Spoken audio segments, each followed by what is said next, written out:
Will the market go up or down? Should you lock in or float?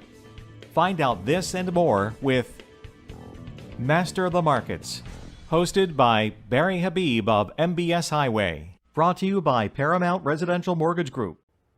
Welcome to another edition of Master of the Markets. I'm Barry Habib at MBS Highway. This is created exclusively for NMP TV and brought to you by good friends at PRMG. They're working for your best interest. It's a crazy week with inflation, wasn't it? You know, we had that date of May 12th circled on our calendar. We told you about this well in advance. We said that this was going to be an important one because when we got this release, it's for the month of April's Consumer Price Index, an inflation report that's very important.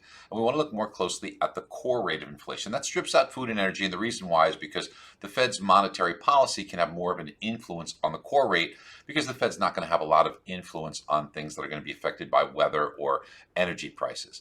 Now, when we look at the core rate of inflation, we thought it would rise from its previous level of 1.6% year over year, well below the Fed's 2% target, because of a couple of factors. All the stimulus, we thought we'd get a hot number. In addition to that, when we got the reading for April of 2021, it would replace April of 2020, which was a very low reading. It was actually a negative reading of negative 0.4%. We got a hotter number than we even expected, and it pushed the year-over-year inflation from 1.6% to 3%, way above the Fed's target now. Really an enormous jump in just 1 month. So it was up 0.9% just for the month of April alone of 2021. We wanted to take a deeper look at this because, as you know, it caused bond prices to deteriorate and rates to rise a little bit.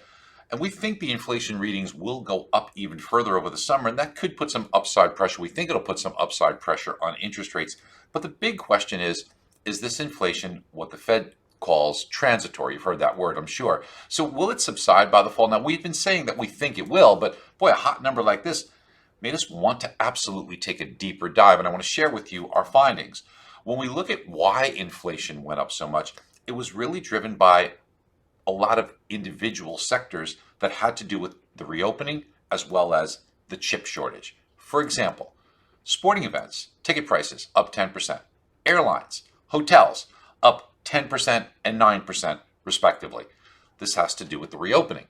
Now, there's a couple of other areas that have to do with the chip shortage that's out there. You've been hearing this. Now, the chip shortage means things like cars, they're less able to produce them in mass quantity because there's a shortage of chips. So what does that do? It drives used car prices up, which are up about 10%.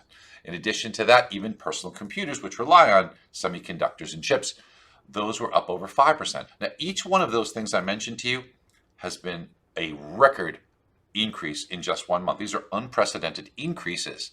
So let's unpack this. When you take a look at combining all those sectors that took the big jump, it represents a significant sum of the economy, but still just 7%. Okay, so what about the other 93% of the economy?